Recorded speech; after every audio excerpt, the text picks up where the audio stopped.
Dahil diyan mga kababayan, ang military 'no or ang EFP 'no, ang EFP po mga kababayan ay nagsalita na po sila. Ang kanila daw pong, suporta ay mananatili pa rin kay PBBM 'no, hindi kay Lustay. Naku, patay ka din, mga kababayan 'no. Nananatili pa rin ang suporta ng military kay PBBM. Ayaw nila sa panawagang kudita ni Sara. Naku, wala na. Sabi ko nga sa inyo mga kababayan, ganito po yan, eh. Kapagka military, Congress, Senate ay aayaw sa presidente, isa lang ang mangyari diyan, patalsik talaga ang presidente. Pero kung ang Congress, Senate at military at PNP ay mananatiling suporta sa presidente, sa madaling salita kahit sino po ang babangga diyan, walang makakatibag, 'no, mga kababayan. Kaya ngayon mga kababayan, ito na, iiyak na naman mga DDS. Bakit? Ang military, mga kababayan, ay hindi susuporta kay Sara Duterte. Naku, patay. Ayaw nila kay Sara, mga kababayan. Ayaw nila kay Sara. Bakit nga ba? Una, ito ipapanood natin sa inyo ipapanood natin mga kababayan na kung bakit ang mga military ay ayaw sumuporta kay Sara Duterte. Ito po, panoorin natin. Mhm. Ito, asan na ba ang military, military, military? Ayan, dito tayo, dito tayo, dito tayo. Military, military, mananatiling. Eto, pakinggan natin mga kababayan. May ads lang po Nanindigan ng Armed Forces of the Philippines na mananatili itong non-partisan sa gitna ng pag-udyok na makialam ang militar sa kasalukuyang sitwasyong politikal sa bansa. Ayon kay Colonel Sergius Trinidad, Chief of the Public Affairs Office ng AFP, malinaw na ang katapatan ng bawat miyembro ng sandatahang lakas ay nakabatay sa konstitusyon, batas, at sa lehitimong pamahalaang sibilyan. Giit ng AFP, ito ay isang profesional at hindi politikal na institusyon na nakatutok sa pagtatanggol ng soberanya ng bansa. Mariin din itong kinondena ang anumang pagtatangka na isama ang kanilang hanay sa partisan politics. Nako. Dagdag pa ng pahayag, patuloy na susuportahan ng AFP ang mga lehitimong programa ng pamahalaan para sa kapayapaan, kaayusan at seguridad, gayon din sa proteksyon ng karapatan ng bawat Pilipino. Ano na, mga DDS, iyak na naman kayo. Alam niyo sa totoo lang mga kababayan, kaya po mga kababayan, lagi nilang idinadawit ang pangalan ng military. Katulad kay Digong, kung naalala ninyo noon, nanawagan po yan si Digong, no, na meron tayong presidenteng bangag noon, bangag ngayon. Sabing ganon. Kayo mga pulis, military, sabi ni Digong yun. Lagi niyang binibigkas kasi alam niya pag pulis at military, no, ay sasali sa kuditang pinaplano nila, talagang mapatalsik si PBBM. Ang problema mga kababayan, ganito po yan. Bigyan ko kayo ng example. Alam niyo ba kung bakit ayaw ng PNP at military sasanib sa mga Duterte? Una, noong si General Torre ang PNP chief, binibira ng binibira ng binibira ni Baste. Pinagtawanan ni Baste, binastos ni Baste, binaboy ni Baste, binanata ni Baste. Doon ang PNP ay hiyang-hiya sa ginagawa ni Baste. Pagdating naman sa military, binanatan ng binanatan ni Pulong. Doon ang military ayaw din kay Pulong. Tapos kay Sara, kung naalala ninyo, sinigawan niya ang mga pulis na tumupad lang naman sa kanilang tungkulin. Huwag kayong bakla. Doon mga kababayan, ayaw talaga ng PNP Nakadalawa na eh. Ang PNP, binaboy ni Baste. Ang PNP, binaboy ni Sara. Nakadalawa na kasi. Kaya ayaw talaga ng PNP no, sa mga Duterte. Kay Pulong naman, binira ng binira at mas pinagtanggol pa ang China kaysa sa military, sa Coast Guard at sa Navy. Yeah. Tapos mga kababayan, pangatlo, itong confidential fund. Kung naalala ninyo mga kababayan, isa po sa rason na talagang walang susuporta sa military at sa PNP kay Sara. Kung naalala niyo po, ang mga military biktima sa paggamit ni Sara ng peking resibo sa confidential fund na 15 million. Yeah. Pangalawa, sinong gustong sumuporta kay Sara kung halos lahat no ng kaalyado ni Sara ay binastos? Si Marcoleta binastos ang Coast Guard. Yeah? Si Pulong binastos ang military. Si Baste binastos ang PNP. Si Sara tinawag na bakla ang PNP. Tapos si Sara ginamitan ng peking resibo ang military dahil sa confidential fund. Ito yun mga kababayan. Ito yun Ito. Tingnan natin. EFP. Confi. Ni Sara Duterte. Ito ata yun Panoorin natin. Pinalabas mo ginamitan noon ng confidential funds ng DepEd sa ilalim ni VP Sara Duterte ang isang Youth Leadership Summit ng AFP.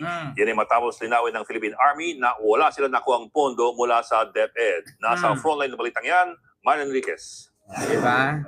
Kinuwestiyon sa pagdinig ng House Committee on Good Government and Public Accountability ang ilang dokumentong ipinasa ng Department of Education sa ilalim ni Vice President Sara Duterte. Tungkol ito sa pinaggamitan ng kanilang confidential funds noong 2023. Lumalabas kasi ng dokumento na isinumite ng DepEd sa Commission on Audit ay certification na hiningi lang sa Philippine Army. Kita nyo? Hiningi lang sa Philippine Army. Ultimo, Philippine Army or military dinamay ni Sara sa pagnanakaw ng confidential fund. Ginamitan ng pekeng resibo para makanakaw sila ng ilang milyong peso. Kita nyo mga kababayan. Eto ulitin ko. Ayan. Sa Commission on Audit ay certification na hiningi lang sa Philippine Army. Partikular ang higit 15 million pesos na ginastos ng Armed Forces of the Philippines para sa Youth Leadership Summit o YLS. Kumbaga tila nang hingi lang umano ng resibo sa ibang ahensya ang DepEd para ma-justify ang gastos sa kanilang confidential funds. Yan ang pinalutang ni Batangas 2nd District Representative Jinky Luistro matapos linawin ng Philippine Army na sariling pondo ng AFP ang ginamit sa naturang aktibidad. For the 8 YLS that were conducted, you used the fund of the Philippine Army. For our participants, we used the Philippine Army. For the students, they use the local government unit funds, Mr. Chair. Ayon kay Luistro, malinaw na walang ginamit na pera ang Philippine Army mula sa DepEd. Ang problema pa, hindi raw alam ng mga opisyal ng Philippine Army na gagamitin ng DepEd ang kanilang certification sa ibang bagay. Were you aware that this will be used to justify the 15 million payment of rewards by the DepEd? We are not, ma'am. Can we hear from Colonel Panopio? Mr. Chairman. Were you aware? We are not aware, Your Honor. You were not aware? Colonel Boransing, Thank you, Mr. Chair. We were not aware, Mr. Chair. Giit pa ng mga opisyal ng Army kung alam lang daw nila, hindi raw sila magbibigay ng certification sa DepEd. Dagdag naman ni Luistro, maging mahigpit din sana ang COA sa pagsusuri ng mga dokumentong ipinapasa sa kanila. while we tolerate all these irregularities, we are causing deprivation of the basic needs of the so many Filipino citizens. I hope that COA realize that. Nagbabalita mula sa Frontline, Marian Enriquez, News 5. Kita nyo? 'Di ba? Sabi nga ng military, kung alam lang namin, hindi talaga kami magbibigay ng certification sa DepEd. Grabe sila, no? Expert na talaga si Sara pagdating sa ganyan. Mga kababayan, biruin nyo, hahanap sila ng isang event or isang programa sa gobyerno. Tapos, ang gawin nila, kukuha sila ng certification, gagawa sila ng resibo na nagbigay sila sa ganito para ang ilagay nila sa COA, nakapag-abot sila sa military. Pero ending, pagdating sa military, wala naman palang natanggap. Kanino napunta yung 15 million? 'Di ba? Oh, kanino napunta ang 15 million? Ah, Utragis na 'yan. Scammer. Budol. 'Di ba?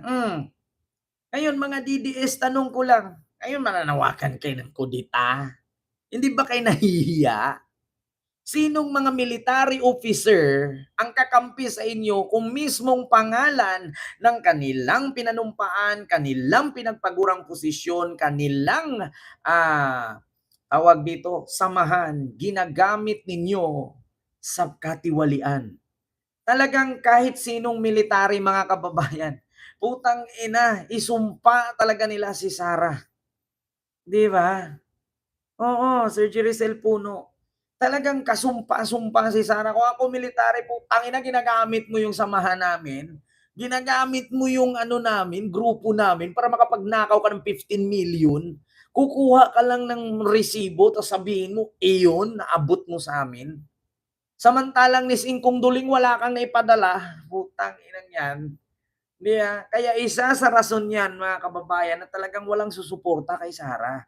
Kaya nga ang military mananatili at naninindigan na hindi sila partisan at hindi sila manghihimasok sa politika. Bakit? Ni minsan nakarinig ba kayo na nanawagan si Marcos? Nakampihan siya? Wala. 'Di ba? Nakarinig ba kayo na nanawagan si Marcos na patalsikin si Sarah? Wala. Pero si Sarah ilang beses nanawagan. Ilang beses niyang siniraan. Ilang beses silang nagtangka. Puro palpak. Oo. Diba? Budol. Kita ninyo? Kaya sabi ng PNP, nanindigan Nanindigan ng Armed Forces Ah. of the Philippines Ng na AFP. mananatili itong non-partisan sa gitna ng pagpudyok na makialam ang militar sa kasalukuyang sitwasyong politikal sa bansa. Oh, 'di ba? Ay nako. Wala na, mga kababayan. Ay nako, tapos sisigaw pa, bring him home, bring him home. Putang ina niyo, wag niyo nang pauwiin, dagdag gulo lang yung sa Pilipinas, mga hayop kayo.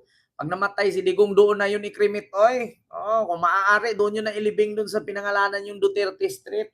Oo, Diyos ko. Pag uwiin sa Pilipinas, malangha pa ng mga Pilipino yan, mahawaan pa sa virus. 'Di ba?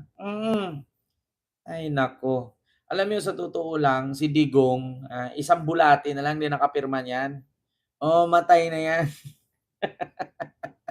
Ganyan katarantado si Duterte, mga kababayan. 'Di ba, Pulong's cute man. Ang Princess Paris sila po. Klarong-klaro mga kababayan.